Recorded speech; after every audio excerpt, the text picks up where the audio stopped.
Hello and welcome in to episode 3 of my San Antonio Spurs minicast, a weekly episode on the San Antonio Spurs every weekend. Here on the Raw Prospect Podcast YouTube channel. I'm happy to be back. Week number 3 of the NBA season is now almost complete. And after 3 weeks approximately of this NBA season, the San Antonio Spurs have played 9 games, have a record of 3-6, however, have been playing a lot better basketball than their record might show. Get into it all with all of you San Antonio Spurs fans or not. So today, we're going to recap this past week's games. There were 3 of them. The San Antonio Spurs won last night, but lost the previous 2. So they went 1-2 this week. They have a game upcoming tomorrow night against the Oklahoma City Thunder, and then another game, I believe, on Tuesday night against Sacramento. Both winnable games. We'll talk about that a little bit, and then we'll get into some other stuff. There are a couple players I want to talk about, and then I just want to talk about the overall style of play that we've been seeing from the San Antonio Spurs team here through 9 games, about 1/8 of the way done with this NBA regular season. So let's start by quickly recapping what happened this past week. So the last time I talked to you was after the Spurs defeated the Milwaukee Bucks last Saturday evening, the night before Halloween, 102-93 in Milwaukee. They took down the defending champions. I came on here. I was in a very happy mood to see this team beat a contender on the road, this young team. As I've mentioned, the youngest team that Greg Popovich has ever coached in his 25 years coaching the San Antonio Spurs. That was the last time I talked to you. Since then, this team has played 3 games, the first of which was on Monday at the Indiana Pacers in Indiana. This was their worst performance. Bad the San Antonio Spurs actually played in this game. They got blown out 131-118, their largest margin of loss for the season. And they just didn't play well at all. It was one of those games, you're going to have them through the course of a long NBA season, a long 82-game season. They didn't defend well. The Pacers shot the ball. They shot the lights out. They played overall team basketball. The Spurs just didn't have it on Monday night, ended up losing.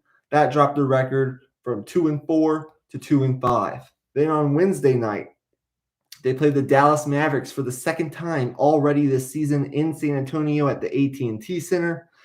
They ended up losing in close competitive fashion, 109-101, burner of a game that went down to the wire. However, they came up short, missed free throws, some late game turnovers, did them in that game. Again, that's been a theme here early on this season. Close competitive losses for this young San Antonio Spurs team that is still trying to find an identity and still, learning how to play in those close games down the stretch, games that veteran teams and contending teams know how to win. This team is going to struggle with those games, and that's why it's going to be frustrating and why those losses might end up piling up. However, you just got to read the silver linings and know that it will get better, but it's going to take time. So that was disappointing. We actually have another game against Dallas here coming up again this week. I know it's crazy. We played Dallas 3 times in the first month, and then don't play them again until the last game of the season. So maybe this week we get the job done. We've come really close to a good Dallas team. Maybe we get the job done this week. And that game is in San Antonio again on Friday night. So we'll see what happens there. And then last night, for the second time this season, the San Antonio Spurs beat the Orlando Magic in Orlando and had a really good fourth quarter performance, which was very nice to see. Jonte Murray, we're going to talk about him here in a little bit, had another great game. And it was an overall very good defensive performance. The offense struggled. Both offenses struggled to score, but the defense from San Antonio was awesome, and they are now 3-0 when they hold the opposing team to under 100 points, and they're 0-6 team scores more than 100 points. So that is definitely a trend to keep your eye on moving forward with this San Antonio Spurs team. But those were the 3 games this week. 1-2 record. They're now 3-6 on the season. But I think most people who watch this team know that this young team is a lot better than their record shows. And I think that'll be the way it is at the end of the season.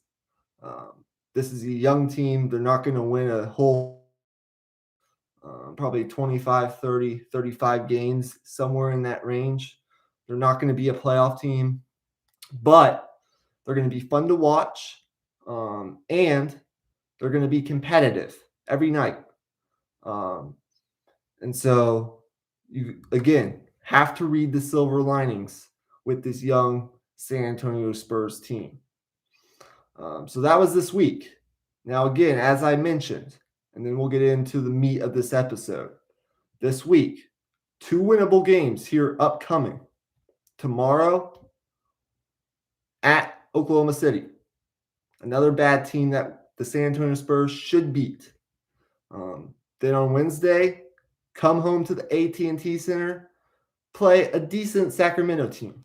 That game could be tough, but I think we can win that game. Those are 2 very winnable games, and you can get your record closer to 500 by winning those games. We need to beat the teams that are at our level or below our level if we want to have a decent record at the end of this season. But then it gets tough again. To end this week, we get the Mavericks again at the AT&T Center. Who knows? Again, we've played them close twice. Maybe this time we get the job done. That would be awesome. And then we go to the Staples Center for an LA road trip next Sunday to play the Lakers, and then next Tuesday to play the Clippers. But that's a little too far in the future here for us right now. We're going to worry about beating the Thunder. We need to worry about beating the Kings. And maybe, just maybe, we can beat the Mavericks on Friday night. But that's what's upcoming for the San Antonio Spurs. I see 2 very winnable games and then 2 tough games here this upcoming week as we head into the 4th week, I believe, of this NBA season. Okay, so that's what's happened. That's what's upcoming.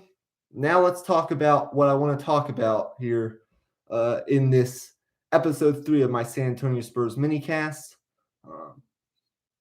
The first thing I want to talk about, and I think I would be remiss if I didn't talk about this player and what he's been doing so far this season. There's a lot of rumbling on Twitter about this player, and that's Jonte Murray. I talked about him last week, and he just keeps on getting better and better and better.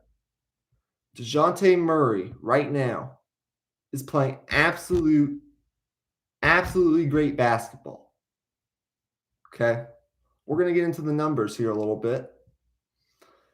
In 9 games played this season for Jonte Murray, just to put things in perspective, okay, when I say absolutely great basketball, he's averaging 18.5 points per game, 8.2 rebounds, 8.2 assists, 2.2 steals per game on 45% from the field, and a vastly improved 37% from 3. Okay. Now shorten that sample size to the past about 6 games. Let's look at what he's been doing the past 6 games. 21 points per game, 8.8 assists, 8.2 rebounds per game, 2 steals per game, 50% from the field, and 46% from 3-point range. He has been an absolute force on both ends of the floor. And again, if he keeps this up, about a 20-point per game score, maybe a little above, and he's almost averaging a triple-double on good efficiency.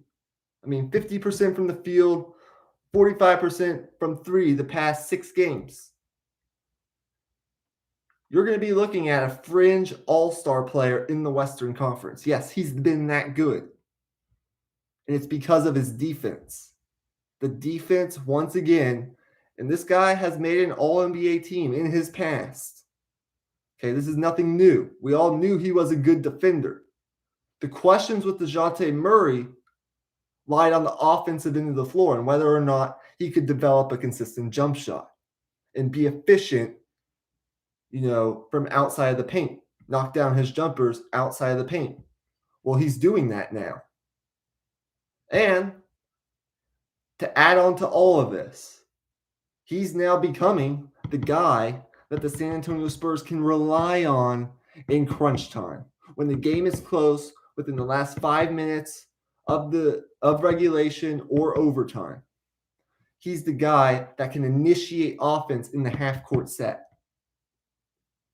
But these numbers, what he's been doing on a consistent basis now for about the last 2 weeks, 21 points per game, about 9 assists per game, 8.2 rebounds per game, over 2 steals per game, 50% from the field. He's making over half his shots, and 46% from three. That's like production for Jonte Murray. And this is what San Antonio Spurs fans should be excited about moving forward. And this is the player you have to watch when you watch the San Antonio Spurs. Now, in his 6th year as starting point guard, okay, so far this season, he's had about 18.5 points per game this season. A 3-point per game uptick so far. Major improvement. He's also had a slight uptick in rebounds, and a major uptick in assists. And he's taking care of the ball, making smart basketball plays for the most part. Still has his fair share of boneheaded plays, and he's still young, only 25 years old, still only in his 6th year in the league, okay? Still room for growth, as we know. But he's one of 2 players in the NBA right now, okay? Along with Chris Paul in Phoenix, okay? And this is elite company to be in. One of 2 players in the NBA right now to rank both in the top 10 for assists per game and steals per game. The only 2 players to be in the top 10 in both steals and assists, Murray, and it's Chris Paul. Chris Paul is going to be a first ballot Hall of Famer, most likely. What he's doing right now needs to be noted. Not just by local media, not just by Spurs fans, but by the entire NBA. He's putting the entire NBA on notice. And if he continues to do this, well, guess what? In late January, early February, with a little uptick in scoring, he's going to find himself fringe all-star player in the Western Conference, which is absolutely insane. Almost averaging a triple-double, being efficient on the offensive end of the floor. I believe he's like 2nd or 3rd in assist-to-turnover ratio, taking care of the ball, making smart basketball IQ type plays, being a force on the defensive end, being disruptive, creating steals, initiating offense on the fast break, being an overall leader for this team. He's doing what the point guard of this team should do. And he's taken the reins now. He is the face of this team. And if this continues, once again, People are going to laugh.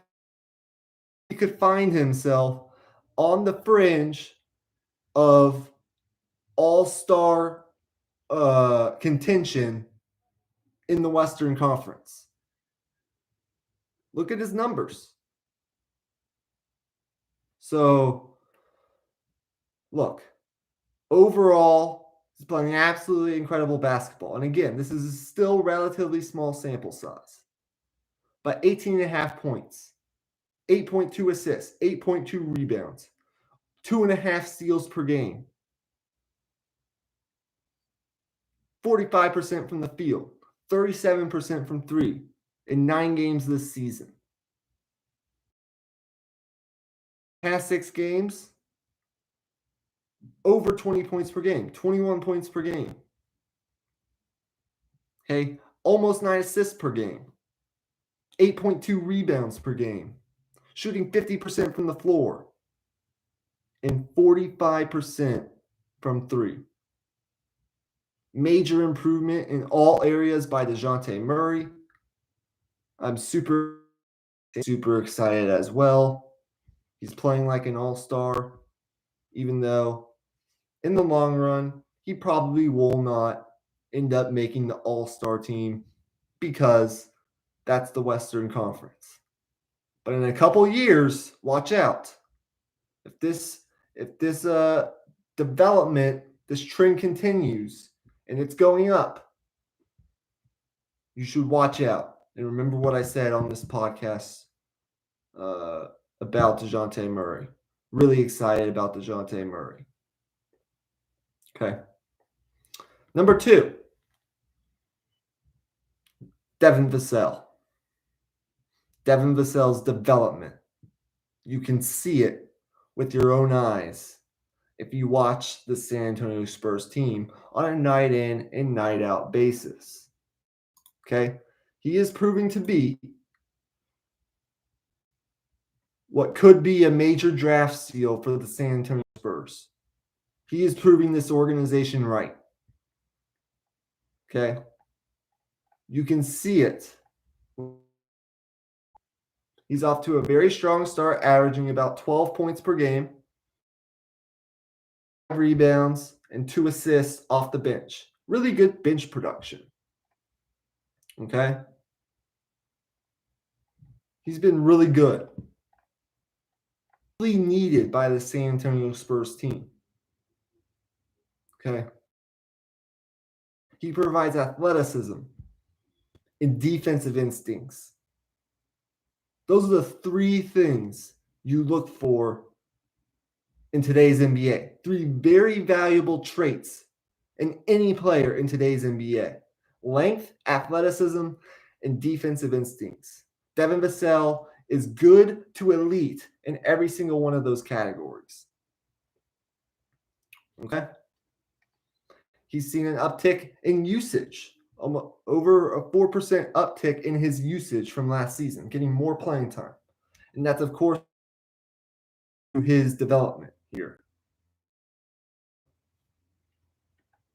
But even more than that, okay, let's dive a little bit deeper into the numbers here. He's averaging 1.3 steals, deflected passes per game so far this season, proving that length and athleticism and those defensive instincts that I just talked about into production. That's turning into production. And he's a ball. One of the major, the San Antonio Spurs team so far this, well, they ranked 8th in the league in steals and 5th in forced turnovers. To go along with Jonte Murray, Derek White, okay, Devin Vasel, Jakob Poeltl. Lots of very good defenders on this team. Jonte Murray in that starting lineup and Devin Vasel off this bench. Man, have they been impactful. And you can see the development, the fast rise of Devin Vasel as a player. Okay. Things from Devin Vasel. The next step for Vassell is obviously being a more impactful player. But guess what? I will take 12 to 15 points a night and the things that he can do on defense and the energy that he provides off the bench for right now. Okay? He's been creating his own shot. However, right now, for what he is right now and where he is in the part of the development and maturation process, this is great. 1.3 steals per game and 1.6 deflections per game off the bench to go along with 12 points and about 5 or 6 rebounds. I'll take it easily. Okay, but once again, we go back to those 3 traits. Okay, we saw this when he came out of the draft, and this is what this organization saw when they drafted him with the 11th overall pick in 2019. Okay, the athleticism and the defensive instincts, and it's really helping the San Antonio Spurs team. And he had a career night on Wednesday against Dallas. Career night. Scored 21 points. Was one of the reasons the Spurs were in that game. Okay, so very excited about Devin Vasel. Very excited about Jonte Murray. Those are 2 players I'm going to be keeping a close eye on here throughout this season. Okay, and we'll talk about the other players too, but for right now, these 2 players need to be noted, not only by Spurs fans, but by media and teams across the league. Okay? Very, very good things I've been seeing from Jonte Murray and Devin. Very exciting for San Antonio Spurs fans. Okay? To wrap this episode up, episode 3 of the San Antonio Spurs minicast, concluding week number 3 of this NBA season. The Spurs sit at 3-6. However, once again, they've been playing a lot better than their record shows. And I'm going to get into why this is right now. There's been a drastic change in style of play with the San Antonio Spurs team. Drastic change. And I think it's helping them to be competitive in a lot of these games. Okay, even when they're losing, this is why I think they're being able to compete with a lot of these teams and why you see the quality of basketball that you're seeing this early on from this young San Antonio Spurs team. Okay? Now, it's not necessarily a flashy team. They don't score. They're sort of inconsistent offensively. You expect that from a young team. They've been sitting right around that 15th spot in offensive rating so far this season up until last night. It was not a great offensive performance last night. So they're below average in offensive rating. It is what it is. You expect it. It's okay. All right? Last season, they finished 21st in offensive rating, and that was with DeMar DeRozan, Rudy Gay, Patty Mills, LaMarcus Aldridge, all of those players. So that is what it is. But guess what? We got to dig a little bit deeper than that. We got to go beyond the surface to really figure out what is happening with this San Antonio Spurs team. What are the differences in styles of play from last season to this season? Okay? Well, it all starts with passing and ball movement. Getting back to the San Antonio Spurs beautiful game. The San Antonio Spurs, the way the game is supposed to be played in San Antonio. Buying into Greg Popovich's system of ball movement, sharing the basketball, being unselfish. That's exactly what the San Antonio Spurs team has done so far this season, and the numbers prove it. Okay? Last year, the San Antonio Spurs finished 16th in the league in assists per game with 24.5 assists per game. Okay. So far this season, their 28 assists per game is second in the NBA. They're sharing the ball more, being more unselfish, creating shots for their teammates. You go from 16th to second in assists per game like they have so far. That's really going to help you as a basketball team, any basketball team for that matter. Okay. Also, not only are they getting those assists, but they're not turning the ball over. And that's rare for a young team. This team isn't turning the ball over. They have a 1.96 to 1 assist to turnover ratio. That ranks second in the NBA. So they're second in assists and they're second in assist to turnover ratio. They're sharing the ball. They're not turning the ball over. That was a big problem last season. Both of those. Vastly improved so far this season. Like I said, the ball movement has improved. Okay. Last season, they ranked 29th out of 30 teams in the NBA in overall amount of passes. Okay. This season, okay, they've seen a 56% increase in the number of times they pass the ball per game. Okay. They rank fourth in overall ball movement after being second to last in the NBA last season. So there's been an uptick, major uptick in ball movement, number of passes per game. They're playing as a team, an overall collective, and they're not turning the ball over. These are things that make tangible impacts on a basketball team, night in and night out. And when you do them consistently, they majorly contribute to victories. More of a San Antonio Spurs style of basketball.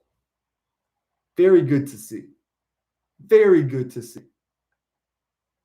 And the last thing I'll mention, last season, 5.2% of the San Antonio Spurs offensive plays were running isolation. This season, isolation at 3.2% of their offensive possessions. Lowest in the NBA. I'm telling you, this is the change that we've been seeing in the San Antonio Spurs team. They're playing faster. They're getting out on the fast break. In fact, guess what? Which team leads the NBA in points per game on the fast break? Oh, that would be the San Antonio Spurs at about 17 points per game in the fast break. They're playing fast. They're playing aggressive. And they're sharing the ball with all those great San Antonio Spurs teams of years past. Second in assists.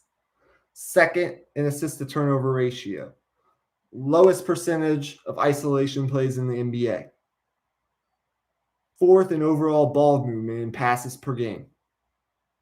Everything that you see on the court is because of this. This is how the San Antonio Spurs play basketball, and this proves that there have been a major change from last season in style of play. Okay? And I think it's really helping them be competitive on a night in and night out basis. So there's a lot to be excited about with the San Antonio Spurs team. Jonte Murray playing absolutely fantastic at an almost fringe all-star level so far this season, averaging 18.5 points, almost 9 assists, 8 rebounds, 45% from the field, doing it efficiently, not turning the ball over, averaging about 2.5 steals per game, being great. and 37% from three. I mean, that's nothing special in today's NBA, but man, is it a major, major improvement from like 2017, third year Jonte Murray, or whatever he was back then. Okay, you do the math. Jonte Murray, Devin Vasel off the bench, also doing very good things, helping this team to where it is now. 12 points, major defensive impact off the bench. We talked about it, averaging about a steal and a half and a deflection and a half per game. Strength, athleticism, defensive instincts. He possesses all of that, and it's helping this team in various ways that I talked about earlier in this episode. And in the overall collective, Coach Pop, I talked about this last episode, has a buy-in from this team. They're playing with a relentless energy on the defensive end of the floor, forcing the fifth most opponent turnovers per game. And they're eighth in steals. Relentless energy on the defensive end, turning that into fast break points on the other end. First in fast break points per game so far this season. They're moving the ball more in the half-court set. They're fourth in overall ball movement, second in assists, second in assist-to-turnover ratio. This team is 3-6, but they're a lot better than their 3-6 record shows, and hopefully we can get a couple more wins here in this upcoming week. But with all that being said, that's going to do it for episode 3 of the San Antonio Spurs mini-series. It's been great being with you once again for the third straight week, talking about this team. Lots to be excited about. And so for those of you who are subscribed, thank you for supporting us here in the Raw Prospect Podcast YouTube channel. Be on the lookout for a bunch more content here in the near future. Football, college basketball, NBA, all of that. Expect that here. If you like our content and aren't subscribed, well, make sure to hit the subscribe button and like our video. And also, if you do so choose and you really like our content, leave us a 5-star rating and review. We greatly appreciate it once again. And so with that, that's all I have to say. Thank you for listening to this, watching this. I greatly appreciate it. And I'll be back next week to talk more San Antonio Spurs basketball. Let's go get some wins this week, Spurs fans. Go Spurs, go. See you next week.